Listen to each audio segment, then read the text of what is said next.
목사님 제가 모두 음소거했거든요. 그거 네. 해주세요. 네, 기도하고 우리 선교 예배를 시작하도록 하겠습니다. 오늘 오신 아버지 하나님 감사합니다. 오늘 또 차여진 선교사님을 모시고 또 우리가 선교의 귀한 말씀과 은혜를 함께 나누고자 합니다. 이 시간 먼저 하나님께 찬양함으로 나아가오니 우리 찬양을 기뻐 받으시고 풍성한 은혜로 이 예배를 받아 주시옵소서. 감사드리며 예수님의 이름으로 기도드립니다. 아멘.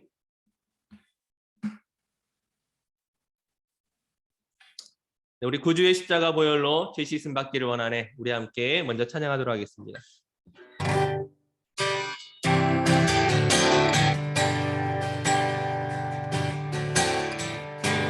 구주의 십자가 보혈로 죄 씻음 받기를 원하네. 내 죄를 씻으신 주이리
전능하신 나의 주 하나님이 찬양하시나.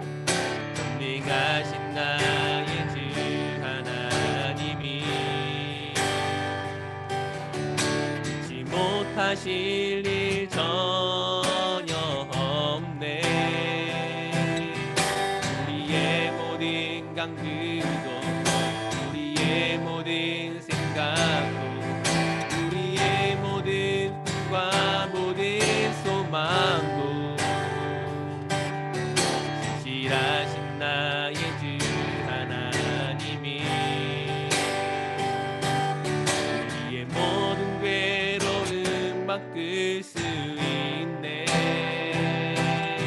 불가능한 일을 하시고 죽은 자를 일으키시니 이를 이길 자 아무도 없네.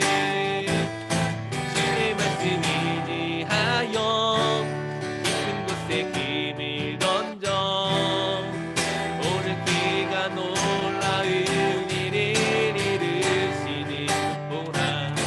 주의 말씀이지 하여 믿음으로 힘을 던져 믿는 자에게 놓지 못하는데.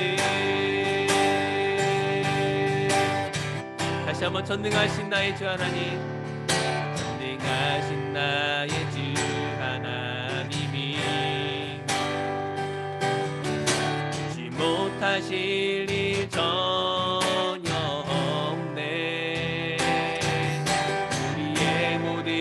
간구도 우리의 모든 생각도 우리의 모든 꿈과 모든 소망도 진실하신 나의 주 하나님이 우리의 모든 괴로움 바꿀 수 있네. 가능한 일 행하시고 죽은 자를 일으키시니 이를 이길 자 아무도 없네. 주의 말씀이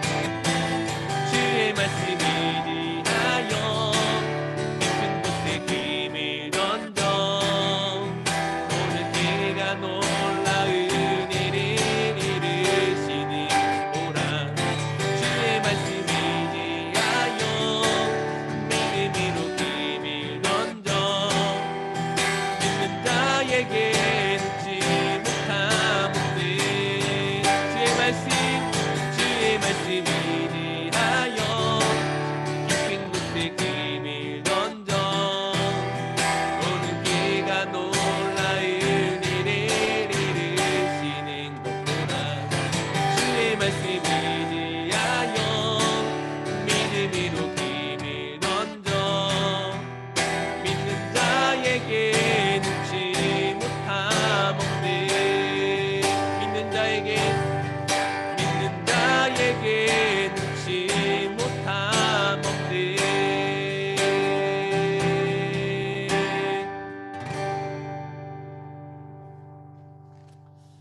우리 함께 마지막으로 이 땅의 황무함을 보소서. 우리 함께 특별히 오늘 차효진 선교사님을 모시고 말씀을 듣는데 정말 선교지 가운데 또 일본 땅 가운데 하나님의 긍휼을 허락하시고 부흥을 허락하여 주시옵소서. 우리 함께 기도하는 마음으로 함께 찬양하도록 하겠습니다.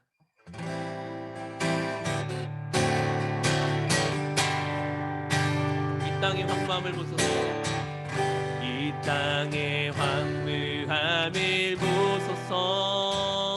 하늘의 하나님 긍휼을 베푸시는 주여 우리의 죄악 용서하소서.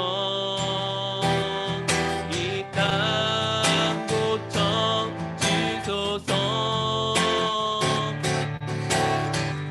이제 우리 모두 하나 되어 이 땅에 무너진 기초를 다시 쌓을 때 우리의 의상들을 태우신 성령의 빛 임하소서. 그 흥의 물길 타오르게 하소서. 진리의 말씀 이 땅 새롭게 하소서. 인내의 강물 이르게 하소서. 성령의 바람 이제 불어와 주의 영광 가득한 새날 지소서. 주님 나라 이 땅에 임하소서. 흥의 물길 타오르게 하소서. 진리의 말씀 이 땅 새롭게 하소서. 인내의 강물 이르게 하소서. 성령의 바람 이제 불어와 주의 영광 가득한 새날 지소서.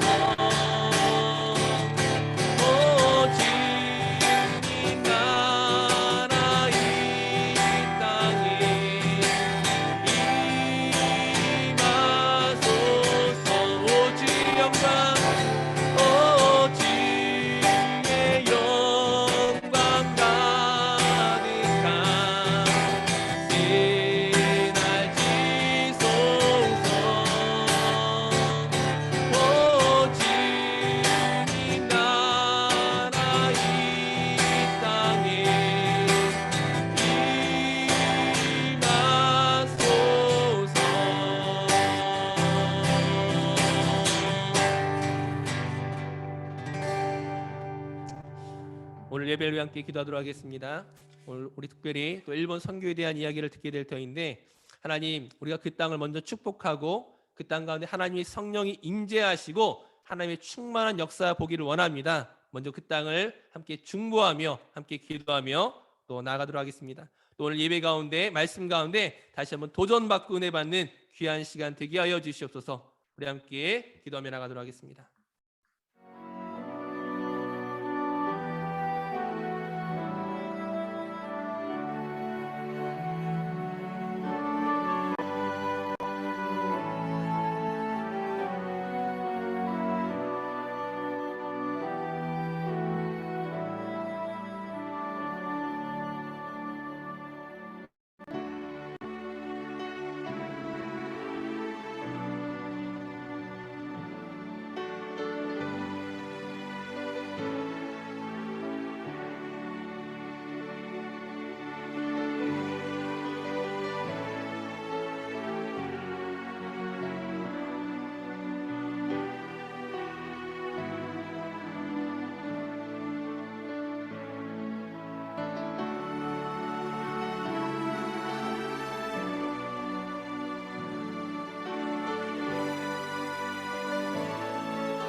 땅끝까지 이르러 증인이 되라 하신 하나님 아버지, 지난 한 주간도 저희를 지켜주시고 수요일 저녁 이 시간 귀한 선교 예배로 드릴 수 있게 해주시니 참으로 감사를 드립니다.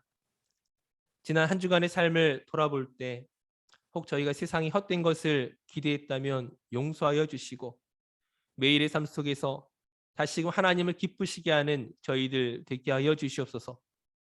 우리의 일상 속에 스며든 하나님의 사랑을 깨닫게 하사 작은 일에도 감사하게 하시고 맡겨진 일에 순종하게 하여 주시옵소서. 작은 것에 충성된 자가 큰 것에도 충성된다 하셨사오니 날마다 주님과 동행하며 거룩한 일상을 통하여 하나님께 영광 돌리는 우리 사랑하는 모든 성도들 되게 하여 주시옵소서. 특별히 이 시간 선교사님들을 위하여 기도합니다. 하나님의 영광을 위해 오늘도 복음을 전하며 그 진리를 전파하는 선교사님들을 기억하여 주시옵소서. 비록 코로나로 인하여 사역이 제한을 받고 또 마음껏 복음을 전하기에 어려움이 있지만 다시 한번 간구하오니 그 코로나가 복음을 막지 못하게 하시고 환경이 진리의 빛을 끄지 못하게 하여 주시옵소서. 복음을 전할 때 능력을 더하시고 진리를 가르칠 때 지혜를 더하여 주시옵소서. 오늘 이 시간 일본에서 사역하시는 차효진 선교사님을 통하여 말씀을 듣습니다. 선교사님에게 영육간의 강건함을 주시고 특별히 현지에서 잘 적응할 수 있는 지혜와 능력을 더하여 주시옵소서. 우리들 또한 오늘 선포되어지는 말씀을 통하여 이 예배를 통하여 새롭게 다짐하는 귀한 시간이 되게 하여 주시옵소서. 이 예배의 시청을 주님께 맡겨오며 감사드리며 예수님의 이름으로 기도드립니다. 아멘. 오늘 말씀은 누가복음 5장 1절에서 11절까지 말씀입니다. 신약성경 누가복음 5장 1절에서 11절까지 말씀을 저와 함께 교독하여 읽겠습니다. 제가 먼저 읽고 마지막 11절은 한 목소리로 말씀 봉독하겠습니다. 무리가 몰려와서 하나님의 말씀을 들을새 예수는 게네사렛 호숫가에 있어서 호숫가에 배 두 척이 있는 것을 보시니 어부들은 배에서 나와서 그물을 씻는지라. 예수께서 한 배에 오르시니 그 배는 시몬의 배라. 육지에서 조금 떼기를 청하시고 앉으사 배에서 무리를 가르치시더니 말씀을 마치시고 시몬에게 이르시되 깊은 데로 가서 그물을 내려 고기를 잡으라. 시몬이 대답하여 이르되 선생님 우리들이 밤이 새도록 수고하였으되 잡은 것이 없지만은 말씀에 의지하여 내가 그물을 내리리이다 하고 그렇게 하니 고기를 잡은 것이 심이 많아 그물이 찢어지는지라. 이에 다른 배에 있는 동무들에게 손짓하여 와서 도와달라 하니 그들이 와서 두 배의 채움에 잠기게 되었더라. 시몬 베드로가 이를 보고 예수의 무릎 아래에 엎드려 이르되 주여 나를 떠나소서 나는 죄인이로소이다 하니 이는 자기 및 자기와 함께 있는 모든 사람이 고기 잡힌 것으로 말미암아 놀라고 세베대의 아들로서 시몬의 동업자인 야고보와 요한도 놀랐습니다. 예수께서 시몬에게 이르시되 무서워하지 말라 이제 후로는 내가 사람을 취하리라 하시니 다 함께 그들이 배들을 육지에 대고 모든 것을 버려두고 예수를 따르니라. 아멘. 네, 광고했던 것처럼 오늘은 우리 일본에서 사역하시는 차효진 선교사님께서 또 귀한 말씀으로 또 선교 보고로 함께 해주시겠습니다. 말씀을 들으실 때 은혜 많이 받으시고 또 그 은혜를 힘입어 또 우리 일상과 삶에서 거룩하게 나아가는 우리 귀한 모든 성도들 되었으면 좋겠습니다. 우리 차효진 선교사님 우리 함께 손을 흔들어서 함께 반갑게 인사하도록 하겠습니다. 네, 선교사님 안녕하세요. 네. 네, 저는 일본에서 사역하고 있는 차유진 선교사라고 합니다. 우리 백종기 목사님하고는 대학교, 신학교 시절에 만났던 인연이 있습니다. 같이 학교를 다니면서 공부를 했고요. 그리고 제가 기억하는 우리 백종기 목사님의 대학교 20대 시절은 굉장히 안정적인 그 집안의 어떤 배경이 있었습니다. 5대째 믿음이라고 하는 굉장히 남들도 부러워하는 그런 어떤 가정에서 태어났던 그런 유복한 어떤 모습을 제가 보면서 되게 부러워했었어요. 그래서 저희들끼리 이렇게 한참 놀다가 어, 저녁이 늦어가지고 버스가 다 끊겼어요. 각자 집에 못 돌아가서 그 가까운 친구네 집에 자려고 할 때에도 그 백종규 목사님은 네, 그, 그 어디죠? 거기 이제 집에 가는 버스가 우연찮게 막차가 딱 지나가는 거예요. 그래서 우리 친구들은 다 얘기했습니다. 아, 역시 5대째 믿음은 뭐가 달라도 다르다 보다. 이렇게 늦는데 버스까지 이렇게 와서 이렇게 인도에 가시는구나 라는 생각이 들었습니다. 그래서 저희가 항상 그 5대째 믿음 그러면서 늘 놀리고 다녔던, 그러면서 부러워했던 그런 모습을 가지고 있습니다. 그런 안정적인 모습이 있기 때문에 지금의 어떤 목회 현장에서도 그런 모습을 잘 보여주고 있지 않나 하는 생각을 갖게 됩니다. 그래서 굉장히 지금도 멀리 있지만 저는 일본에 있고 우리 대통령 목사님은 또 호주에 계시지만 그러면서도 서로 교제하면서도 이렇게 인연이 될 수 있었던 것은 그때 저희 아세아나 신학대학이라고 하는 그곳에서 저희를 맺어주셨던 하나님의 은혜가 아닌가 하는 생각이 듭니다. 저를 이렇게 불러주셔서 감사하고요. 오늘 제가 이 누가복음 5장에 있는 말씀을 가지고 은혜를 나누고 그리고 또 이 말씀에 근거해서 또 저희 선교에 대한 보고도 이제 드리려고 합니다. 이 누가복음 5장에 있는 이 말씀 우리가 너무나도 잘 아는 말씀입니다. 그래서 설교하는 설교자들에게는 항상 금기되는 농담 삼아 금기되는 그런 얘기들이 있어요. 뭐냐면 성도도 알고 목사도 아는 말씀은 웬만해선 설교하지 말아라 합니다. 왜냐하면 독특하고 특별할 것이 없기 때문에 그래요. 오늘 저희가 나누는 말씀도 그렇게 특별할 것이 없는 내용의 말씀입니다. 그렇지만 그 말씀에 근거해서 살아가는 삶이 그렇게 많지 않다는 것은 그렇게 살기 쉽지가 않다는 그런 뜻이겠죠. 그럼에도 불구하고 이 말씀을 다시 한번 기억했으면 좋겠습니다. 먼저 예수님께서 그죠? 베드로를 찾아오셨다는 것에 대해서 먼저 기억해 주셨으면 좋겠습니다. 베드로가 이제 그 전날 밤에 새벽에 밤이 맞도록 이 물고기를 열심히 잡았습니다. 그런데 잡지 못하고 돌아와서 이제 그물을 정리하는 그런 어떤 그 새벽 풍경이에요. 그 새벽 풍경 속에서 예수님이 찾아오시는 겁니다. 예수님이 찾아오셔서 그 주변에 그 상황을 보니까 배가 두 척이 있고, 그리고 사람들이 몰려 있고, 그리고 어부들은 그물을 정리하고 있는, 이제 하루의 일과를 정리하고 있는 그런 시점이었어요. 근데 예수님께서 베드로의 배를 찾아오셔서 그 배를 조금만 좀 물러나게끔 하신 다음에 그 위에 앉으셔서 사람들을 가르치시는 내용입니다. 그런데 그것이 다름 아닌 베드로의 배였다는 거예요. 시몬의 배였다는 겁니다. 그것은 다름 아니라 베드로를 찾아오실 목적을 분명히 가지고 계셨다는 것입니다. 베드로에게 하실 말씀이 분명히 있었다는 것이고, 베드로에게 뭔가 알려주고자 하는 내용이 있었다는 겁니다. 마찬가지입니다. 우리가 인생에 살면서 우연이라고 하는 모든 것들은 다 하나님의 계획 속에 있는, 하나님의 놀라운 계획 안에 있는 하나님의 역사라고 저는 믿고 있습니다. 그렇기 때문에 우리가 겪는 어려움, 우리가 겪는 어떤 그런 괴로움, 우리가 겪는 시험, 그런 난관들도 다 하나님의 계획 속에서 있다는 것을 성경은 우리에게 얘기해 주고 있습니다. 베드로를 찾아오셨던 것처럼 예수님은 우리를 찾아오십니다. 나를 찾아오십니다. 베드로라고 콕 집어 말씀하셨던 것처럼 나라고 하는 한 사람을 기억하시고 찾아오셨다는 거예요. 그리고 나에 대해서 할 말씀이 있다는 것이고, 나에 대해서 전해지고자 하는 얘기가 있었다는 겁니다. 그러면 나는 누구입니까? 밤이 맞도록 물고기를 잡지 못해 빈손으로 그물을 정리해야 하는, 수고하여도 얻은 것이 없는 그런 인생을 살아갔던 삶, 그런 삶을 살고 있는 우리 자신들에게 있다는 겁니다. 여러분, 인생은요, 공술의 공표라 그러죠. 빈손으로 왔다 빈손으로 간다 그러죠. 그리고 인생은 세옹지마라는 얘기가 있습니다. 세옹의 말이라고 하는 그 중국의 고사에 관련된 얘기죠.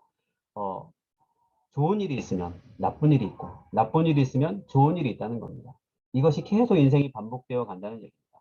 그래서 모든 것이 좋고 나쁜 것에 우리 인생을 그렇게 걸고 거기에 매여서 그렇게 힘들게 살지 말아라 하는 그 일반적인 세상 사람들의 어떤 얘기입니다. 근데 그 얘기 끝에는 어떻습니까? 아무것도 들고 아무것도 갖고 가지 못하는 그런 삶을 살아간다는 것이죠. 결국은 빈손으로 왔다가 빈손으로 가는 것이 인생인 것처럼 우리 삶에 수고하여도 우리가 정말 얻을 만한 가치를 얻지 못하고 살아가는 것이 인생이라는 것입니다. 그런 인생을 살아가고 있는 나한테 예수님이 찾아오셔서 하시는 말씀은 다른 것이 아니라 깊은 곳으로 가서 그물을 내려라 라고 하는 것입니다. 두 가지가 있는데, 두 가지 생각할 것이 있는데, 첫 번째는 뭐냐면 경험이 있다는 거예요. 베드로에게는 밤새도록 열심히 했고, 그리고 그 갈릴리 바다에서 그 호수죠. 그 호수에서 잔뼈가 굵도록 정말 프로페셔널한 어떤 어부의 삶을 살아갔던 이 사람에게 느닷없이 목수여야 하던 예수가 와서 깊은 데 가서 그물을 던지라 그러면 그 말을 누가 듣겠습니까? 그리고 또 하나, 깊은 곳에 가서 그물을 던지라고 할 때 깊은 곳에는 고기가 있을지 없을지 베드로가 더 잘 압니다. 그런데도 불구하고 깊은 곳에 가서 그물을 던지라라고 할 때 말씀 때문에, 다른 복음서에서는 말씀에 의거해서 말씀으로 인하여 라고 합니다. 그래서 예수님이 말씀하셨기 때문에 그 말씀을 가지고 가서 그물을 던집니다. 예수님에 대해서 베드로는 처음 예수님을 만난 것이 아니라 이미 벌써 예수님을 만난 적이 있습니다. 자기 형제 안드레로부터 예수님이 어떤 분이지 하는 걸 소개도 받았습니다. 그런데 지금 그 예수님을 그저 이전에는 랍비로만 알았고 그 선지자로만 알았던 거예요. 그런데 지금 그 예수님이 찾아와서 깊은 데 가서 그물을 던지라 라고 하는 그 말씀을 듣고, 그럼 선생님이 얘기하시니까 그저 한번 내가 나가보겠습니다 하는 마음으로 가는 겁니다. 그래서 그물을 던졌는데 놀라운 일이 벌어졌죠. 엄청나게 많은 물고기가 잡아서 혼자는 못 가져올 정도로 그 엄청난 물고기를 붙잡아서 여러 사람들의 도움을 받을 정도로 그렇게 해서 수확을 얻었어요. 근데 여기 큰 깨달음을 그가 얻습니다. 내 앞에서 말씀하시는 그분은 이제 선생님 정도가 아니라 뭔가 나의 인생에 있어서 문제에 대해서 확실하게 잘 알고 나한테 지도를 해주실 분이시구나.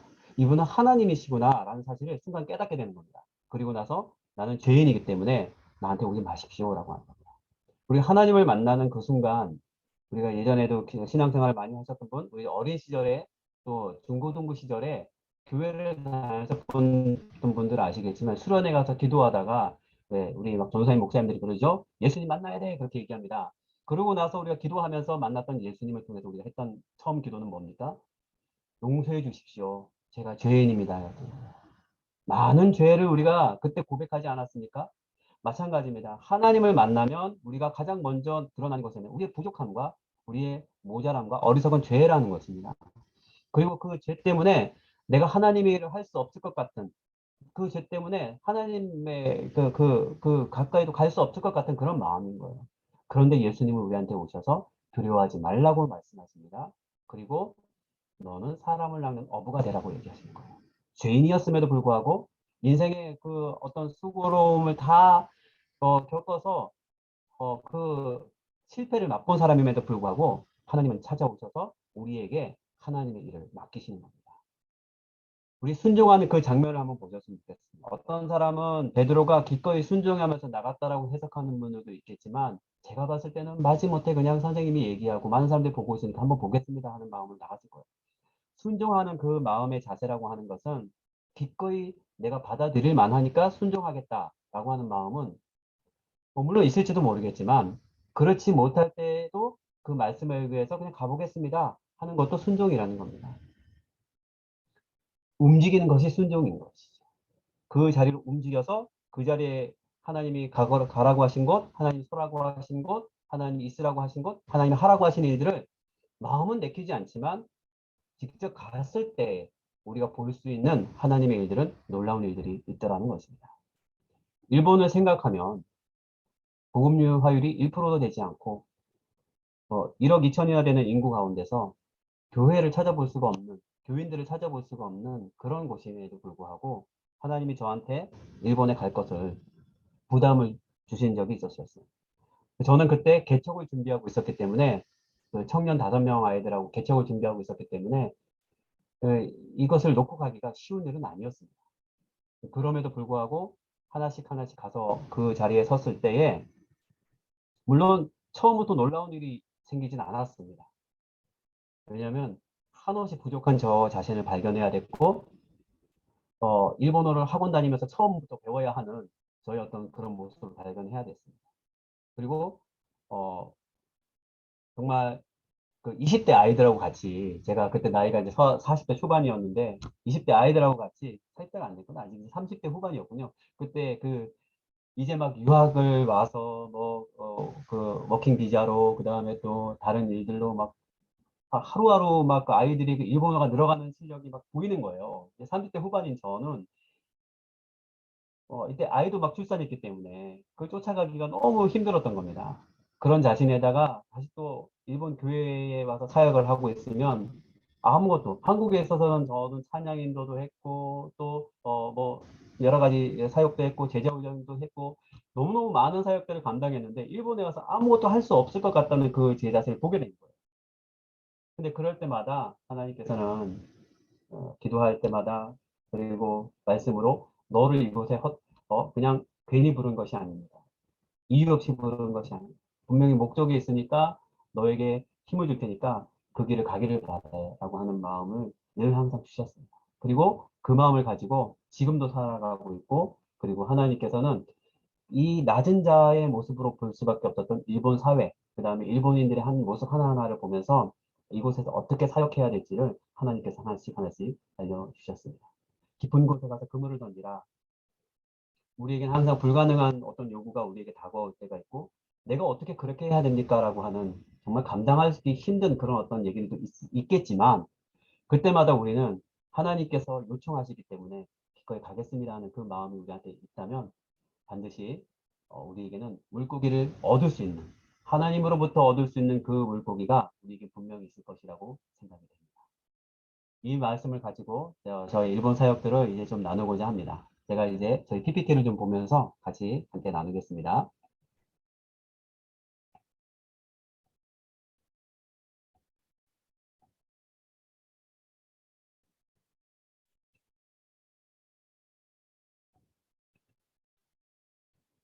네. 예, 사랑으로 일본을 품은 최유진 김은비 선교사의 일본 선교를 위해서 기도해 주세요.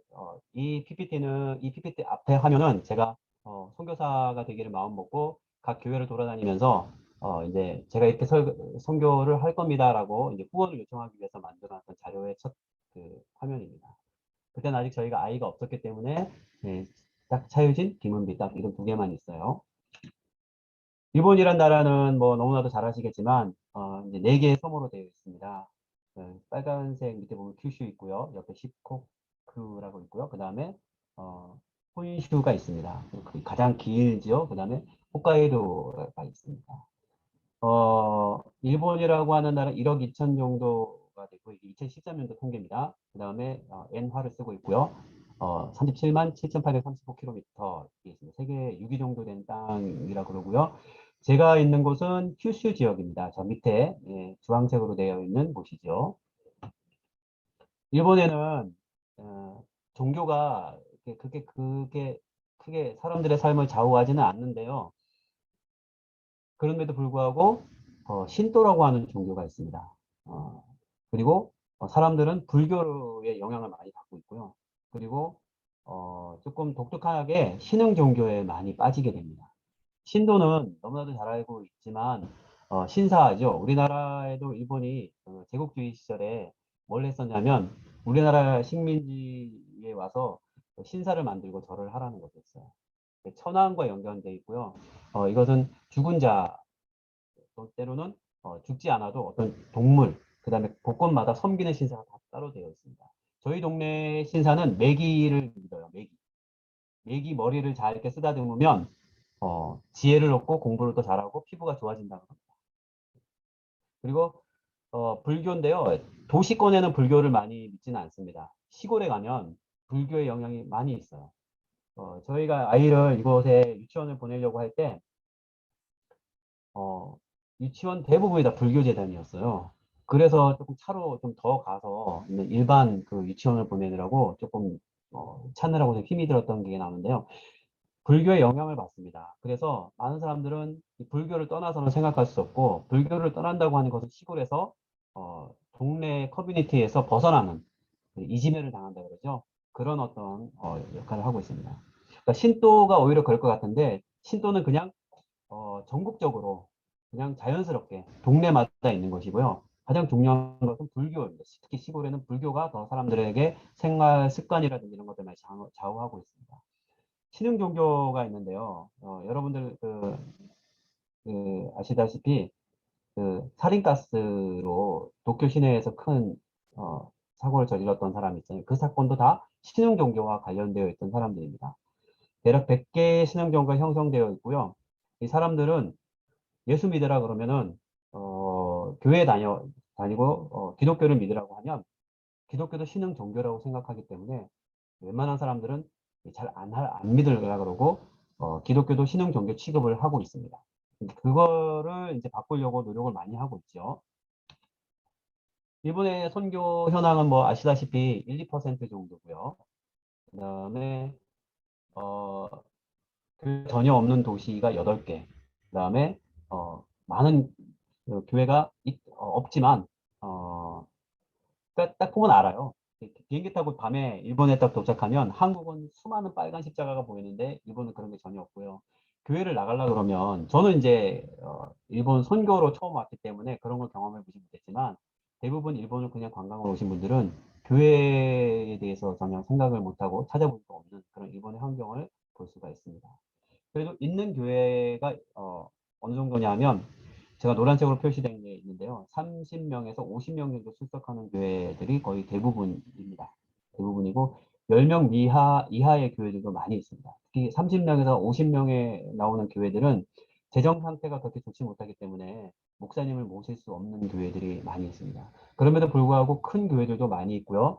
그리고 어느 정도 영향력을 미치는 교회들도 어느 정도 있습니다. 일본 선교 어려움들이 있는데요. 목회자가 교회 지도자라기보다는 그냥 예배당 관리인 정도로 취급을 받고 있고, 그 다음에 많은 사람들, 목사님도 이제 많은 성도들한테 이제 부담을 주기가 그래서 뭐라고 할까요? 많은 걸 요구를 못 해요. 뭐 제자 훈련을 받아라, 선교를 해라, 성경 공부를 해라 이런 걸 많이 요구를 못 합니다. 그래서 약간의 목회자들 사이에도 무기력감이 좀 있고요. 그다음에 남에게 피해나 강요를 이렇게 받기 싫어하는 일본인들이기 때문에 전도하는 것도 그렇게 하지 않습니다. 그래서 저희가 전도를 어떻게 하냐면 한국에서는 보통 이게 전도지를 나눠주잖아요. 지하철에서. 여기는 그렇게 할 수가 없어요. 그래서 어떻게 하냐면 그 집집마다 이렇게 포스트 박스가 있으면 포스트 박스에다 집어넣는 겁니다. 집어넣을 때도 몰래 집어넣어야 돼요. 집어넣었다 걸리면은 필요 없으니까 갖고 가라고 합니다. 화내는 분들도 많고요. 그래서 저 이제 이렇게 전도지를 집어 넣고 있습니다. 그렇기 때문에 전도로 종교를 이렇게 뭐 권유하거나 이렇게 할 수가 없는 그런 분위기예요. 그리고 전통적으로 또 여러 가지 모임이나 행사가 형식적으로 치우쳐져 있기 때문에 왜냐면은 일본에는 일본 기독교단이라고 하는 교단이 크게 차지를 하고 있어요. 근데 우리나라로 치면 그 기독교 장로회 같이 정치 참여나 그 다음에 원자폭탄 반대하고 그다음에 여성 인권 주장하고 이런 교회들이 되게 굉장히 많이 있습니다. 그래서 사회 운동하는 교회가 있기 때문에 예수 그리스도 이름을 전하는 복음을 전하는 교회가 극히 드물어요. 그렇기 때문에 그런 어떤 현상 때문에 사람들이 교회가 있는데도 불구하고 예수 그리스도 이름을 들어본 적이 별로 없습니다. 그래서 저는 생각을 했습니다. 그래서 일본에 가면 어떻게 해야 할 것인가 라는 생각을 하게 됐습니다. 그래서 제자 훈련을 통해서 말씀을 잘 가르치고 그리고 본질적인 목회를 해야 되겠다라고 하는 생각으로 일본 선교를 이렇게 준비를 해왔습니다. 네, 저는 76년생이고요. 제 아내는 79년생입니다. 저는 아세아나 시학대학을 나오고 그다음 합신을 졸업했고 과천에 있는 교회에서 7년간 부교육자로 일을 했습니다. 그리고 일본 선교를 위해서 훈련을 잘 받았고요. 선교 훈련을 받고 나서 저는 이제 일본에 나가기 전에 저희 교단, 합신교단의 그 합신교단의 선교회에서 어, 어, 이렇게 본부에서 일을 좀 했었어요. 그래서 다른 선교사님들을 이렇게 돌보고 케어하는 일도 좀 했습니다. 제 아내는 경상대 1호 교육과를 졸업하고요. 후쿠오카 CCC 센터와 하카타 교회에서 한 10년 동안 사역을 했습니다. 그리고 2012년에 다시 한국으로 들어와서 이 GPTI라고 하는 CMF 계열의 GPTI라고 하는 그런 곳에서 행정 간사로 일을 했었고요. 사랑교회를 출석하면서 제자훈련을 다 받았고요. 그리고 저하고 만나서 결혼하면서 히스 선교사로 같이 이제 허입이 됐습니다. 그리고 저희가 교단의 훈련을 받고 이제 훈련을 나가게 됐죠. 그리고 나서 저희가 만나서 이제 결혼하고 이제 나갈 준비를 하게 됐습니다. 저희는 일본 선교를 위해서 저는 일본 뿌라텔리 중상단이라는 팀을 통해서 일본 선교에 대해서 이제 얘기를 들었고요. 그래서 준비를 했습니다. 그리고 나서 일본 선교를 다짐하고 한국에서 있는 일본인 관련 행사에 스텝으로 참여하면서 일본 나갈 준비를 하고 있었습니다. 특별히 일본 복음 선교회라는 곳을 통해서 훈련을 받으며 일본이 어떤 곳인지를 좀 알게 되었고요. 그렇게 준비를 했습니다. 제 아내는 대학교를 졸업하고 나자마자 바로 CCC를 통해서 일본에 가서 일본에서 바로 그러니까 중간 과정 없이 그냥 바로 일본을 특별히 하카타 그리스도 교회라는 곳에서 주일학교를 돌보면서 아이들하고 같이 하면서 대학교 캠퍼스 선교도 하고 그렇게 사역을 한 10년간 했던 선교사입니다. 예, 저, 저희는 2016년도 9월에 결혼을 했고요. 굉장히 나이가 좀 저희가 좀 시간이 돼서 노총각으로 제가 결혼을 못하고 있을 때 총각으로 했을 때 제가 이제 일본 선교에 대한 어떤 그런 사명을 받았기 때문에 많은 사람들이 저에게 이제 가서 이제 소개팅도 해봐라 그래서 나갔지만 많은 분들이 제가 일본 선교를 간다는 얘기를 듣고 처음부터 그냥 다 고개를 이제 절레절레 흔들었어요. 네, 그래서 나는 혼자 이제 일본에 가야 되나 보다.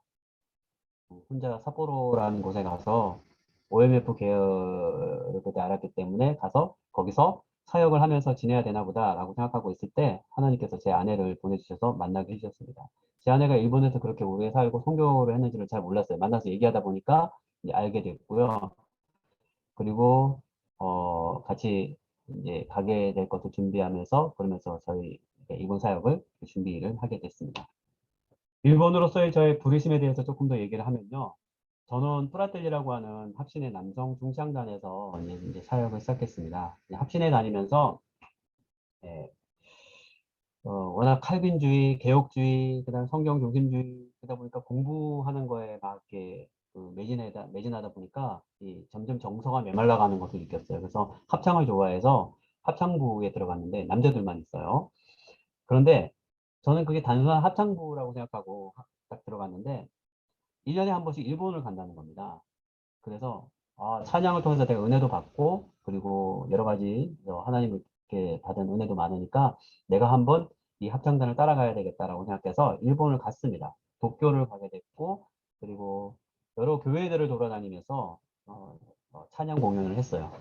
찬양 공연을 하면서 일본 분들의 어떤 감동받는 그런 모습도 보고 그리고 은혜도 많이 받았습니다. 처음엔 거기뿐이었었고요. 삿포로라는 곳을 가게 됐었는데 삿포로라는 곳에 가서 여기는 이제 노인 분들만 모이는 양로원 같은 곳이에요. 노인홈이라고 하는 양로원에서 저희가 찬양을 했고요. 그리고 저희가 작은 교회를 하나 소개받아서 그곳에 가서 인사를 할 때였습니다. 톤덴 교회라고 하는 곳이었는데 톤덴 교회라고 하는 곳에 성도들은 한 20명에서 30명 정도 모이는 곳이었고요. 근데 목사님이 없었어요. 교회가 너무 이뻤고요. 그리고 거기에는 수많은 간증을 갖고 있는 교회였어요. 그 옆에 살고 큰 저택에 살고 있는 분이 누구였냐면 그 동네 신사의 주지였어요. 그런데 톤된 교회에 집회가 있는 것을 보고 관심을 갖고 한번 찾아왔다가 그 주지라고 한 타이틀을 벗어버리고 자기가 그 이제 은퇴하고 받았던 자금을 탁탁 털어서 교회를 하나 세웠는데 그게 톤된 교회였던 거예요. 톤된 교회라고 하는 교회를 세우고 났는데 더 이상 목사를 모실 수 없는 그런 교회가 된 거였어요. 그래서 안타까운 그런 마음을 저희가 듣게 되면서 제가 한국으로 돌아와서 그때부터 계속 생각을 했습니다. 도대체 저렇게 아름다운 교회, 저렇게 이쁜 교회, 성도들도 참 잘 신앙도 되게 견고하고 그런데 목사가 없어서 그런 교회가 너무 안타깝다라는 생각이 들게 되어 있었습니다. 특별히 교회를 가면서 저희가 느낀 것은 다른 것이 아니라 어, 성도들의 신앙생활이 너무나도 정말 철저했다는 것이었어요. 워낙 성실하기로 유명한 일본 사람들이기 때문에 신앙생활도 그렇게 하나 싶었지만 믿음 생활을 한다는 것이 정말 철저하게 믿음 생활하는 것을 볼 수 있었습니다. 특별히 작은 교회라고 할지라도 어느 정도 재정적 규모를 가지고 홀로 독립된 교회도 많았고요. 그리고 그런 교회가 규모 있게 여러 가지 교회를 꾸려나가는 모습을 보게 됐습니다. 그래서 생각을 했습니다. 제가 한국에서 제자훈련을 통해서 개척을 하려고 했던 이유는 다른 것이 아니라 작은 교회라고 할지라도 30명, 50명 모이는 교회라고 할지라도 그 교회가 제자훈련이라는 것을 통해서 어느 정도 훈련이 되어지고 그리고 신앙생활이 잘 되어진다면 100명, 200명 되는 교회가 되지 않아도 좋을 것 같다. 왜냐하면 저는 일본에서 그런 교회들을 봤기 때문에 일본의 교회 같은 그런 모습을 가질 수 있겠다라고 하는 마음을 가지고 돌아왔는데 이 마음 속에서 떠나지 않는 것이 그렇다면 그 마음을 가지고 그 일본에 가서 목회하는 것이 어떻겠느냐라고 하는 생각이 계속 드는 것이었어요. 그래서 제가 기도했습니다. 그렇다면 하나님 증거를 보여주십시오. 제가 일본에 가도 된다는 것, 일본에 가서 목회를 해서 될 수 있다는 것에 대해서 하나님께서 저한테 확실한 증거를 보여주셨으면 좋겠습니다. 라고 제가 기도를 했을 때 그때 하나님께서 지금에 있는 우레시노 교회에 찬양 공연을 가게 했고요. 그곳에서 설교를 듣게 했는데 그 설교를 듣는데 저희가 이제 그때는 일본 어를 다 아무도 못하고 그다음에 일본 사람도 한국말을 못하잖아요. 토역으로 가려고 했던 친구도 못 갔어요. 그래서 그곳에 계신 분이 영어로 설교를 원고를 주셨어요. 그 영어 설교를 읽으면서 목사님이 어떻게 신앙생활을 하게 됐고 어떻게 해서 신학교를 가게 됐고 그리고 어떻게 해서 이 가족들로부터 핍박을 받았고 어떻게 해서 어려움을 갖게 되었는지 그렇지만 지금 나에게 있어서의 가족은 더할 나위 없는 우리 교회 식구들이다 라고 하는 그 얘기를 들으면서 제가 이렇게 그 우레시노 교회의 성도들을 보면서 이분들과 같이 목회하면 좋겠다. 이분들과 같은 일본인들하고 같이 사역하면 좋겠다라고 하는 마음을 가졌어요. 그리고 그때부터 기도했습니다. 저는 일본에 가겠습니다. 일본에 가서 이분들과 같이 함께 사역을 하겠습니다. 라고 그렇게 제가 마음을 먹었습니다. 네. 여기는 일본 신학교예요. 북해도에는 일본 신학교인데, 북해도에 많은 교회들이 많지는 않지만, 그나마 있는 교회들을, 여기 있는 신학생들이 다 감당을 하고 있다 그래요. 어, 좀 나이 드신 분들은 다 여기 교수님들이고요. 직원들이고, 신학생들이 여기 9명 정도밖에 없습니다. 큰 신학교인데도 9명 정도가 있었던 곳이었어요. 자, 그리고 저희가 이제 결혼을 하나님께서 저를 제 아내랑 만나게 해주시고, 또 성교 훈련도 받게 해주시고, 제가 또 목사 안수도 받고, 그리고 이제 드디어 일본으로도 가게 됐습니다. 저희가 처음 왔을 때 이사를 하지 않았어요. 제가 가져온 짐이 이게 전부였습니다. 이것만 갖고 이제 시작을 했어요. 네, 저희가 살았던 집입니다. 저희가 이제 이 집주인이 하카타 교회라는 곳에 교인분이었는데, 이분이 가족들이나 뭐 먼 친척들이 교회 다니신 분이 있었대요. 그래서 교회를 나오라고 몇 번 얘기를 들었는데 잘 가지 않다가 CCC 대학생이 전해준 전도지를 받았대요. 그리고 나서 하카타 교회 집도 가까운데 한번 가볼까 하고 갔다가 신앙생활을 하기 시작한 분이었어요. 그래서 이분을 통해서 많은 선교사들이 되게 도움을 많이 받았습니다. 이분이 자기가 받은 은혜가 있으니까 자기한테 복음을 전해준 선교사님들을 섬겨야 되겠다고 마음이 되게 컸다 그래요. 그래서 저희가 온다 그러니까 빈집이로 남아있었던 이 집을 이제 저희가 살 수 있도록 해주셨어요. 저희가 여기서 2년 동안 살았습니다. 그리고 저희가 매주 100km 넘는 그 길을 이제 우레시노라는 마을에서 후쿠오카에서부터 우레시노까지 왔다 갔다 했거든요. 그때 처음에는 이 집 굉장히 부잣집이에요. 그리고 그 아저씨가 이제 그 에어컨 사업을 하기 때문에 그 동네 지역의 에어컨 모두 다 감당하신 분이기 때문에 돈도 엄청 많았어요.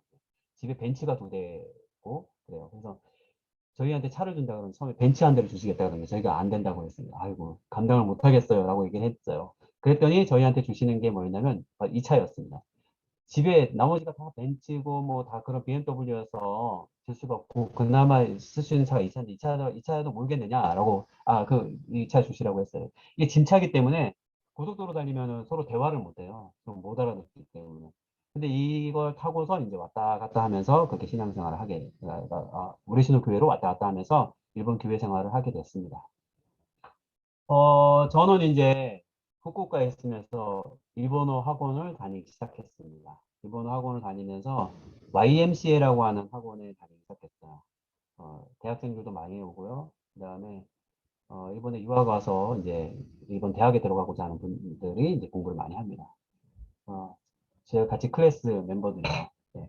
저보다 나이 많으신 분이 저 위에 계신 분 한 분 딱 있었고요. 밑에 계신 분은 이분의 아내였어요. 그래서 같이 이게 파티할 때 이제 오셨던 거고요. 나머지 우리 친구들은 다 20대. 나이가 조금 있다는 분들은 다 선생님입니다. 제가 이네들하고 같이 공부하느라고 참 애를 많이 먹었습니다. 그래서 많이 도와줬어요, 애들이. 네. 자, 제가 있는 우레시노 교회입니다. 우레시노 교회는 60년 된 교회고요. 이 지역에 카쿠 목사님이라는 분이 사가 지역을 돌아다니시면서 교회를 개척하셨어요. 몇 군데를 개척하셔서 그 중에 한 곳이 이곳이었고요. 이 건물이 생긴 지는 25년 됐습니다. 지역의 굉장히 유명한 교회예요. 제가 있는 곳은 밑에 빨간색 큐슈죠. 이 지도를 어떤 게 이쁘게 나온 지도가 많이 없어서 이 큐슈 온천 관광 안내 지도를 제가 갖다 뺏겨서 썼습니다. 여기 왜냐하면 우레시노가 온천으로 유명한 곳이기 때문에 그래요. 그래서 우레시노는 온천으로도 유명하고 녹차로도 유명합니다. 그리고 온천 두부로도 유명합니다. 관광지로서 사람들이 많이 오고 한국 사람들도 많이 와요. 저희가 후쿠오카에 2년 살면서 저희 첫째가 태어났어요. 저희 첫째가 2018년도 5월 7일에 태어났고요. 둘째가 2020년도 9월 7일에 태어났습니다.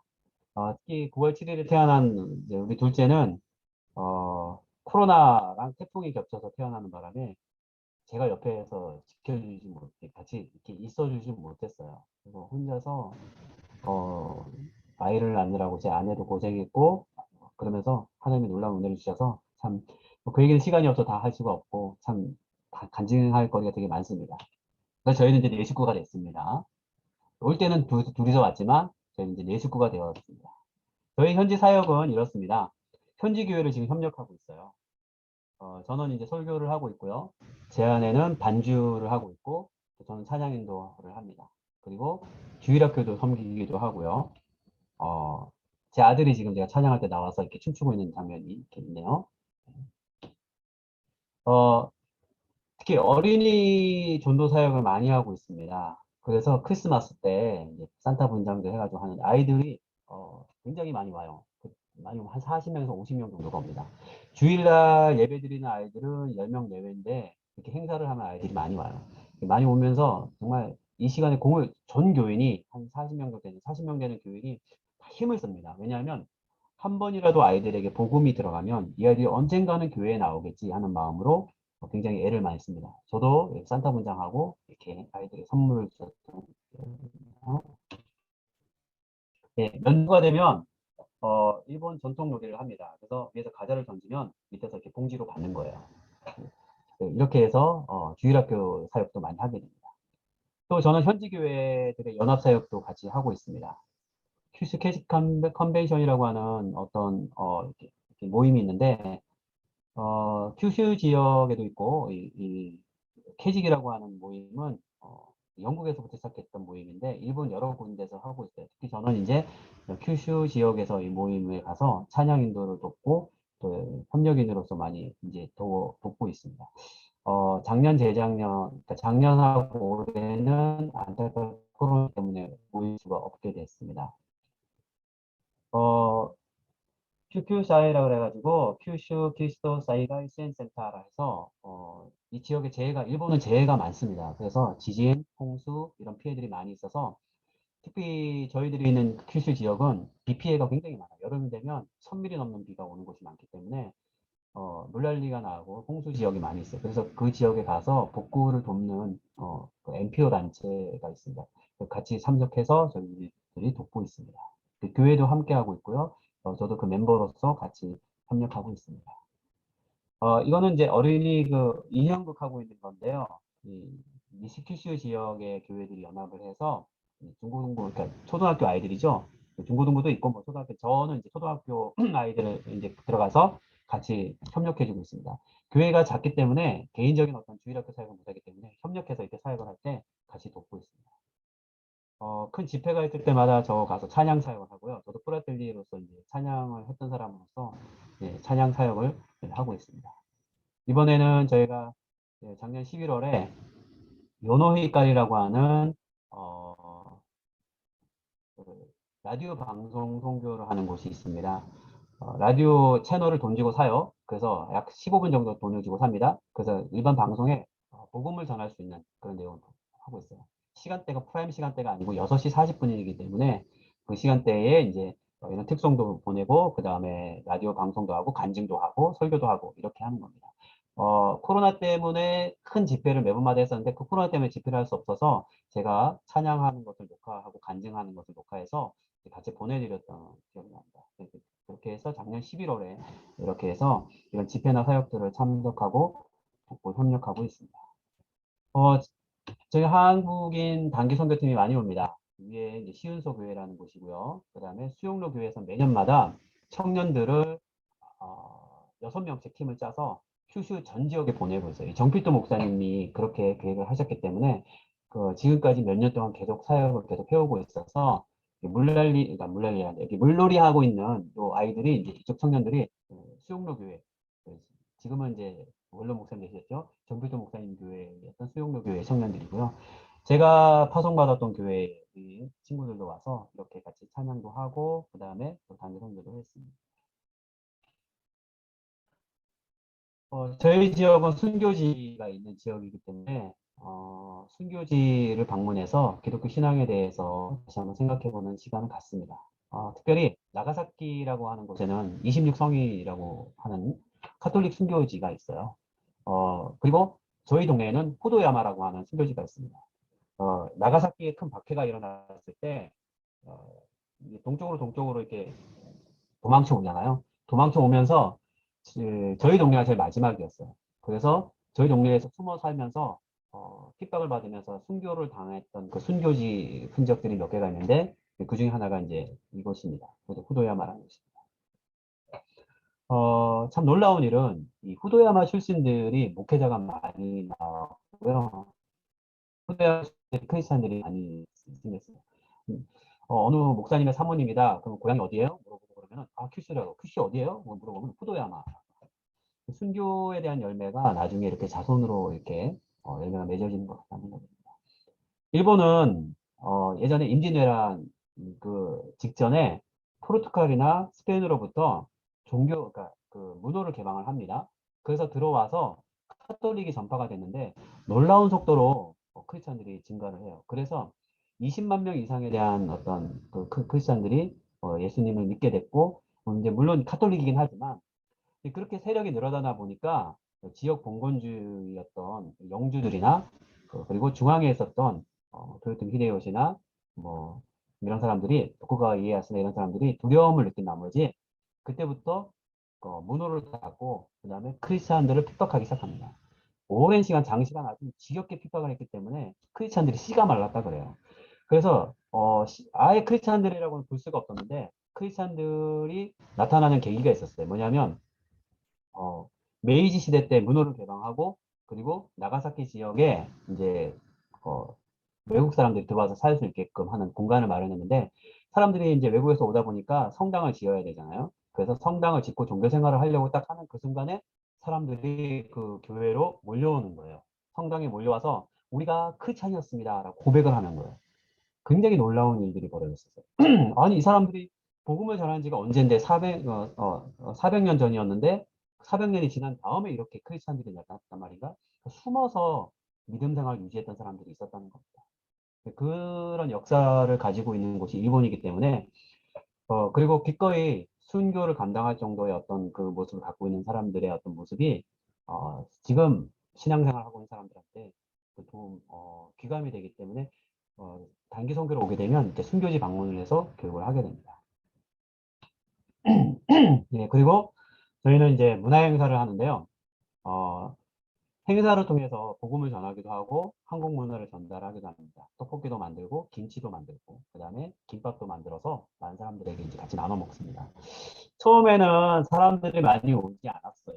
그런데 매년마다 이걸 꾸준히 하기 시작했습니다. 꾸준히 하고 교회도 60년이나 되는 전통을 갖고 있는 교회이기 때문에 꾸준히 그런 일들을 이렇게 감당하다 보니까 사람들이 저 교회는 한국인들이 오는 교회, 저 교회는 한국 단기팀이 오는 교회, 이런 것을 알기 시작했습니다. 그래서 사실 이런 것들을 바탕으로 사람들이 신뢰를 갖고 찾아오기 시작했고, 여기서도 열매를 맺기 시작했어요. 사람들이 교회 잘 안 오거든요, 일본 사람들이. 그런데 오랜 시간 동안 지속적으로 전도하고 관심 갖고 하다 보니까 한 10여 년 그런 일들 속에서 열매가 맺어지는 것을 볼 수 있었습니다.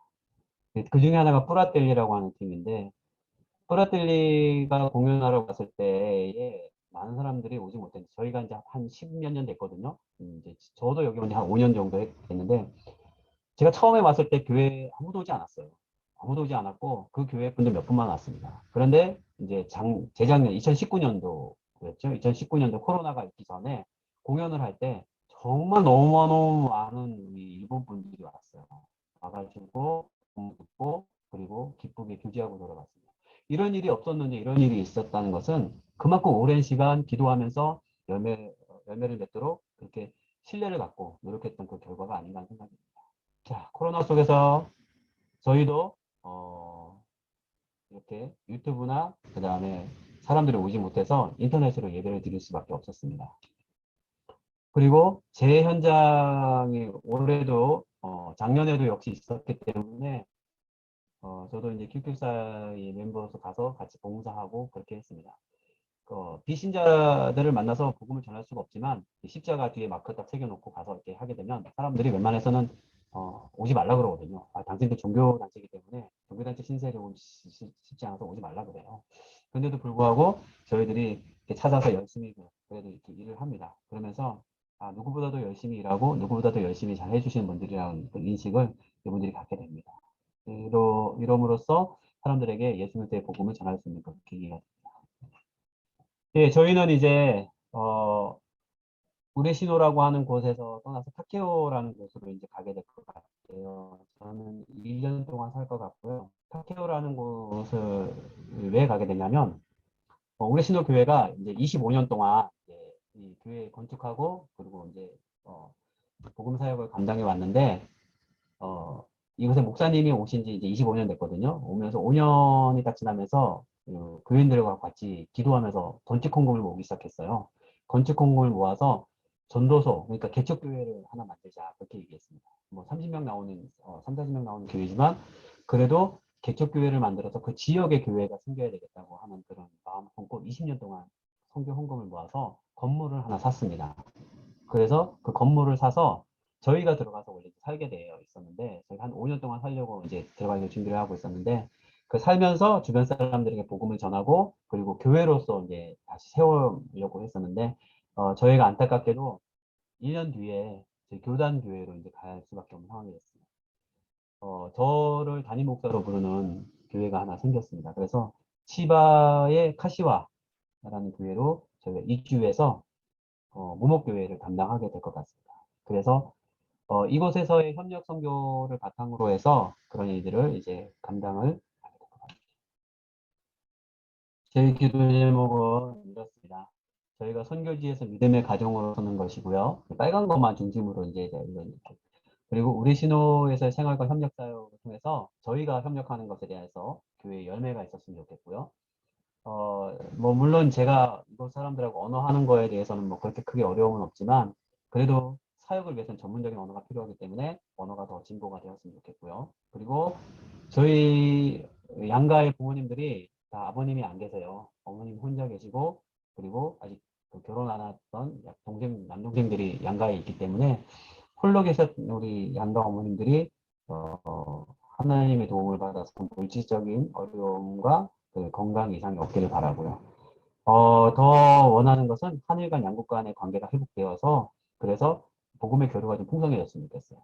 그 10몇 년 동안 그렇게 교류를 해왔기 때문에 이 지역 사람들 교회에 관심을 갖고 저 사람들이 무슨 얘기를 하나 들어보러 온 거거든요. 그냥 무턱대고 가서 복음 전하면 잘 안 들었거든요. 그런데 보라떼이라든지 수용로 교회라든지 시은수 교회라든지 이런 교회들이 와서 끊임없이 전도지를 돌리고 10년 동안 좋은 모습을 보여줬기 때문에 사람들이 교회로 온 겁니다. 이런 교류가 이 코로나가 끝나도 계속 더 지속됐으면 좋겠습니다. 그리고 후원 교회들, 저를 후원하는 교회들이 물론 교단 교회들이 풍성한 교회가 많지만 저를 후원하는 교회가 개척 단계에 있으면서 본인 교회도 참 어렵지만 그래도 하나님이 맡겨진 사업을 감당하겠다는 교회들이 많아요. 그런 교회들이 저를 후원해주고 있습니다. 그렇기 때문에 저희가 기도하는 것은 그런 교회들이 더 든든히 서서 저와 같이 그런 어떤 교회들로서 선교하는 교회로서 든든히 서가는 것이 저희 기도 제목입니다. 그리고 그렇게 저희가 받은 재정을 잘 관리해서 그래서 이곳의 삶이 어려움이 없도록 잘 사는 것이 저희들이 바라는 것입니다. 저희가 처음에 왔을 때, 저희를 후원해주기로 약속했던 어떤 교회들, 그 다음 개인들이 참 많았어요. 그래서 저희들이, 이 정도면 뭐 일본 가서도 잘 살 수 있겠다고 생각했는데, 저희들이 처음에 후원 계좌 통장을 딱 열었을 때 깜짝 놀랐습니다. 절반도 안 되는 금액이 들어가 있어서, 이거 가지고 어떻게 사나 하고 저는 충격이었었어요. 그래서 이거 미치겠네. 이거 못 사는 거 아니야? 라고 생각했을 때, 그래도 CCC 선교사 경험을 있었던 제 아내가 저한테 얘기했습니다. 걱정하지 마라. 앞으로 하나님이 어떻게 채워주실지는 그다음부터 한번 생각해 보자. 그래서 저한테 용기를 주더라고요. 근데 아내 말대로 정말 사라지게 되더라고요. 작은 돈이지만 정말 사라지게 되더라고요. 그래서 공과금을 다 내고, 그리고, 딱 저희 수중에 딱 2,000원이 남은 적이 있었어요. 공과금 다 내고 집세 다 내고 2,000원이 딱 남았습니다. 그래서 일주일치 되는 반찬거리를 사고 그 다음에 1,000원 남은 걸로 그저 모스버거에 가서 버거 하나 사서 콜라 하나 시켜서 같이 나눠 먹으면서 되게 행복했던 그런 시절이 있었어요. 그러니까 한 5년 전이었는데 처음에. 근데 그 시절이 있을 수 있었던 이유는 우리 어떤 마음이 견고해서라기보다는 하나님이 그런 즐거움을 주셨던 것 같아요. 이곳에서 살면서 재미있게 돈이 없어도 그리고 삶이 어려워도 그게 그렇게 어려움으로 다가오지 않고 재미있었더라고요. 그리고 100km나 되는 그 거리를 우리 아이들과 같이 이렇게 왔다 갔다 하면서 그 힘들게 이렇게 교회 생활 이렇게 섬길 수 있었던 것도 다 하나님께서 은혜를 주셔서 다 이렇게 즐겁게 지낼 수 있었던 것 같습니다. 그렇게 하다 보니까 돈에 매이거나 막 재정에 매이거나 막 이렇게 해서 근심하는 것보다는 하나님께서 시간이 지나면서 점점 알짜 같은 후원자들을 저에게 붙여주셨어요. 알짜 같은 거. 정말 어렵지만 선교사님께서 후원합니다. 또 병으로 고생하시는 분들도 저에게 후원을 해주시기도 하시고 그런 분들의 기도가 저희에게 얼마나 더 큰 위로가 되고 그리고 저희 힘이 되었는지 모릅니다. 히스 교회도 저희에게 저희 가정에 있어서는 그런 교회들 중에 하나입니다.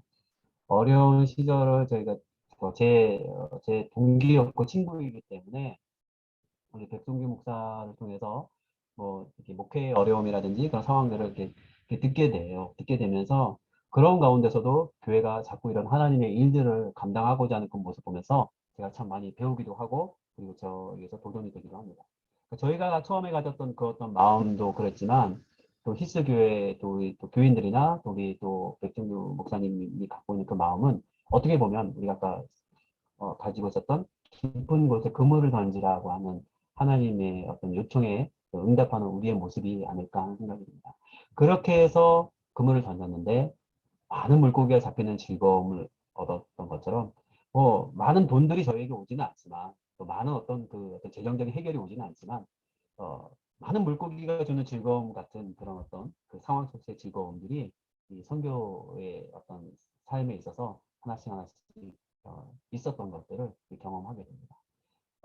시간이 더 있으면 더 많은 것들 얘기를 나누고 싶지만 시간 관계상 저희 선교사에 대한 부분은 여기서 마치도록 하겠습니다. 그리고 긴 시간 두서없이 준비했던 얘기를 들어주시느라고 너무 고마웠고 감사했습니다. 깊은 곳에 그물을 던지면서 또 그 말씀에 또 응답받는 하나님의 은혜가 넘치는 저와 또 우리 히스교회 여러분들이 되었으면 좋겠습니다. 감사합니다. 네, 기도로 마칠까요? 네 기도해 주세요, 목사님. 네. 살아계신 아버지 하나님 감사합니다. 특별히 또 코로나를 어려운 가운데 우리 각자의 삶이 또 힘들지만 또 그럼에도 불구하고 하나님의 변함없는 사역과 또 복음의 전도와 그리고 선교의 사역들이 계속되고 있음을 하나님 언제나 지켜보게 되고 또 목도하게 됩니다.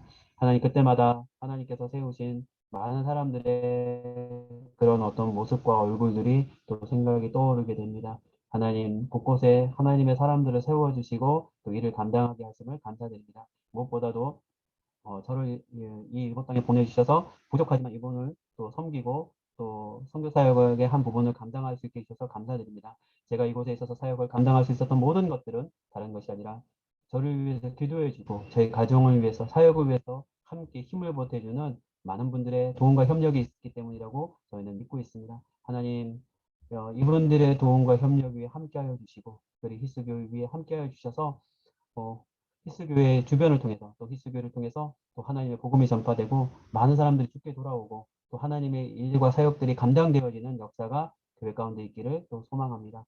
말씀 가르쳐 주신 대로 그 말씀 가르쳐 주신 대로 믿음대로 우리가 본을 보이며 행동할 때마다 하나님의 능력과 은혜가 우리 앞에 벌어지는 일들이 목도될 수 있도록 하나님께서 인도해 주시고 역사하여 주시옵소서. 긴 시간 동안 이 말씀과 또 선교 보고를 나누느라고 또 같이 또 힘들었던 우리 교인들 또 만산 우리 또 우리 기수교회 분들 또 하나님께서 함께하여 주셔서 여기서나마 하나님께서 주시는 은혜가 있다면 이 은혜를 갖고 삶을 살아가는 데 있어서 힘이 될 수 있도록 도와주시옵기를 간절히 부탁드리며 예수님의 이름으로 기도드리옵나이다. 아멘. 우리 귀한 말씀 전해주신 또 선교 보고해주신 우리 선교사님께 감사드립니다. 네, 함께 박수로 감사합니다. 네, 우리 이 시간 좀 선교사님을 우리 함께 좀 축복하며 좀 찬양하도록 하겠습니다. 네, 선교사님 공유 중지해 주시고요. 네. 하나님께서 당신을 통해 메마른 땅에 샘물나게 하시기를 우리 선교사님의 사역을 통하여서 일본의 많은 영혼들이 하나님께로 돌아오는 귀한 일들을 보게 하여 주시옵소서. 우리 함께 축복하며 찬양하도록 하겠습니다.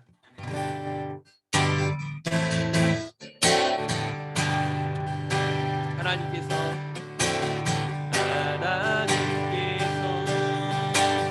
당신의 통해 메마른 땅에 샘물나게 하시기를 가난한 영혼 목마른 영혼 당신의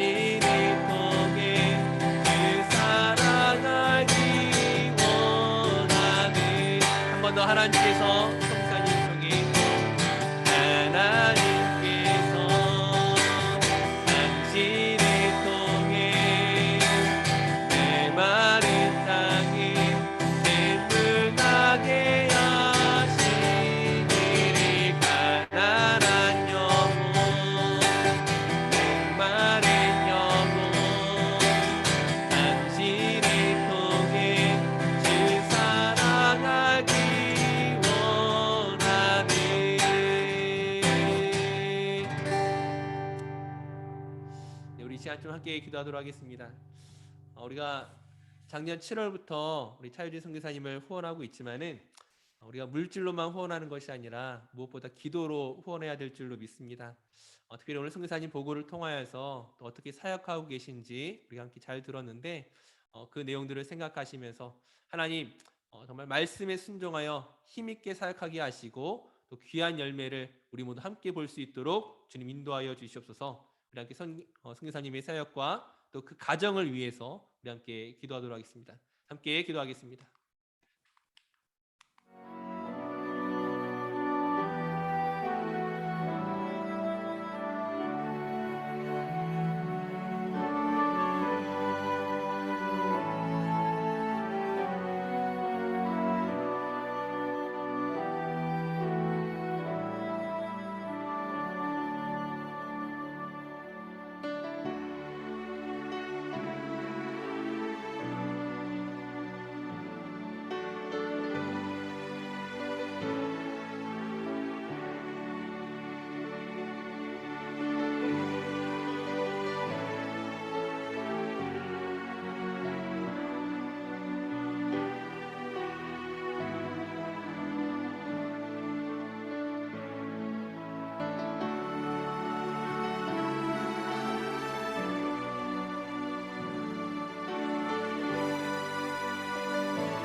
참으로 좋으신 아버지 하나님, 오늘 차유진 선교사님을 통하여서 또 귀한 말씀 듣게 하시고 또 일본 선교의 이야기를 또한 듣게 하여 주시니 감사합니다. 특별히 간과 없기는 그 메마른 땅에 하나님의 역사가 있게 하여 주시옵소서. 정말 하나님을 알지 못하고 그 갈급한 가운데 있는 그 모든 심령들이 정말 예수 그리스도를 듣고 깨닫게 하시고 하나님께로 돌아오는 그 귀한 열매 맺는 것들을 우리 모두가 볼 수 있도록 인도하여 주시옵소서. 또 우리들 또한 또 우리에게 주어진 각자의 삶 속에서 믿음으로 깊은 곳에 금을 던지게 하시고 정말 하나님이 기뻐하시는 귀한 믿음의 삶을 날마다 살아갈 수 있는 저희들 되게 하여 주시옵소서. 우리 일본과 호주에서 늘 기쁨의 소식으로 열매 맺는 귀한 이야기들로 늘 주고받도록 주여 함께하여 주시옵소서. 다시 한번 간구하오니 정말 귀하게 사역하시는 차유진 선교사님의 그 사역과 가정 가운데 하나님 평안을 허락하시고 날마다 기쁨을 더하여 주시옵소서. 이 모든 것 감사드리며 예수님의 이름으로 기도드립니다. 아멘. 네, 감사합니다. 우리 다시 한번 선교사님의 그 사역과 정말 그 가정 가운데 하나님 기쁨으로 귀한 능력으로 성령으로 충만케 하실 것들을 우리 함께 믿으며 박수로 다시 한번 마지막 격려하도록 하겠습니다. 네, 감사합니다. 네. 그러면 우리 주기도문으로 우리 선교 예배를 또 오늘 마치도록 하겠습니다. 함께 주기도문 하겠습니다. 하늘에 계신 우리 아버지, 아버지의 이름을 거룩하게 하시며 아버지의 나라가 오게 하시며 아버지의 뜻이 하늘에서와 같이 땅에서도 이루어지게 하소서. 오늘 우리에게 일용할 양식을 주시고 우리가 우리에게 잘못한 사람을 용서하여 준 것 같이 우리 죄를 용서하여 주시고 우리를 시험에 빠지지 않게 하시고 악에서 구하소서. 나라와 권능과 영광이 영원히 아버지의 것입니다. 아멘.